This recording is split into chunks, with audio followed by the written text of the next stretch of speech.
with Paul Mooney and Dick Gregory at the Essence Festival a number of years ago. What's the first thing you think of when you hear we're in a post-racial America? America's not in a post-racial. That'll never happen. It's habit, and white people are habit creatures. I think people misjudge white people in a lot of ways. I don't think race is a big deal with white people. I really don't. I think it's all a pretense, you know, because they created that environment, the racial environment, you know, the jokes. I mean, if you watch white folks' old movies and old cartoons and old magazines and read their, you know, go read their books and from a long time ago, they've always made fun of anybody who wasn't white. You know, they've always got a joke out of it. They always find it very funny. They always find it very comical. So when you flip it, yeah, you're saying... I just think basically they can dish, but they can't take it.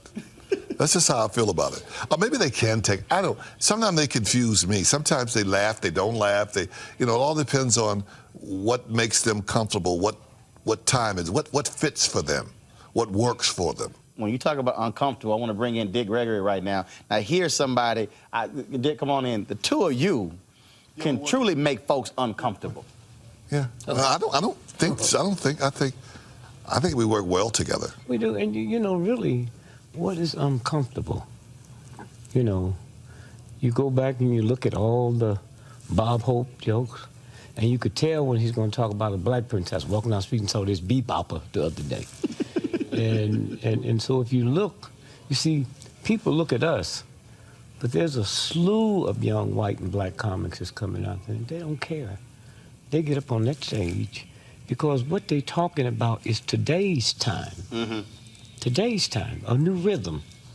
That's what they're talking about. And here's the genius. He brings from back there all the way up to here and then go beyond.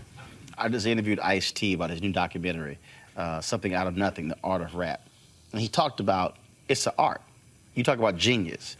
This isn't just you just hop up on the stage and just start spouting stuff off. There's a real art to what you do. The greatest laugh you ever had in your life didn't come from professional comedians. It come from friends and relatives. When you're talking about comedy, that's a timing. That's a timing. And so when you look at what Ice-T on rap go all the way back to Africa. When there wasn't no instruments. Boom, bam, boom, boom, bam, bam. And if you look at the black folks in college doing the steps, the difference was in Africa, way back there, you rap what was happening in the local environment. They didn't have no instruments.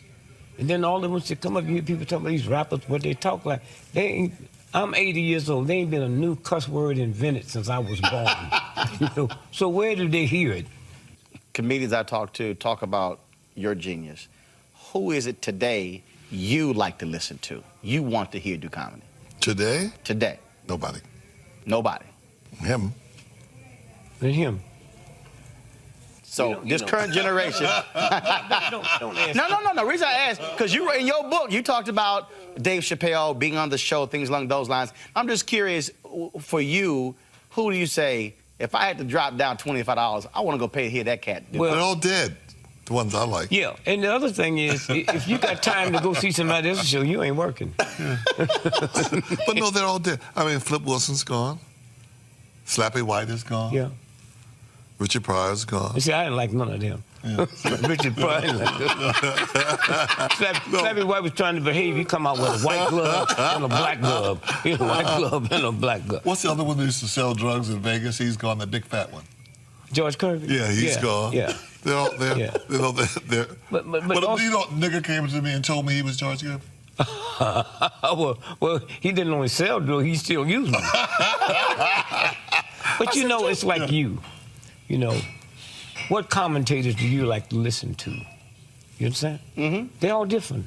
See, when I was a little boy, I thought whiskey was whiskey. I didn't know it was bourbon, scotch, you know, wine. And then as you get up here, then you see the breakdown, and he's at the head of the class. Gotta ask you this, and I did a piece in Ebony magazine on the county issue.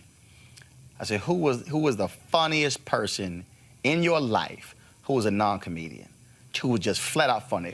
One guy talked about a guy who was a tailor he worked with. This dude was just funny. Uncle Dudlow. Oh, we got them in, all of them's in the family. Uncle Dudlow. All of us have them. For you, somebody, friend, family member, whatever, at this cat, never been on stage, but just funny. Just flat out funny. Nigger Bob. Yeah. Nigger Bob was real funny. And that is?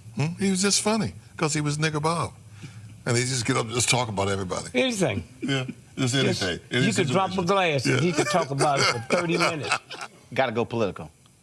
If you had one question sitting in front of President Obama, what would you ask him? I need a cosigner for the new car I'm going to get. That's what I'd ask him, to be my cosigner. You said the one question. One question. Okay. I would say stop making white people mad. He pisses white people off. He just does. That's his gift. That's his gift as a black man. He makes white people very angry, and he does it on purpose. You know that by the people he picks to be in office. Yes. I had made a prediction. I said he's going to make a midget head of the army. I love it. I love it. Now, if I had my way, I'd tell him I have to dress him for you. I'd give him a conch and some shoes with bunion pads on them. See, they're used to that. Last question for both of you.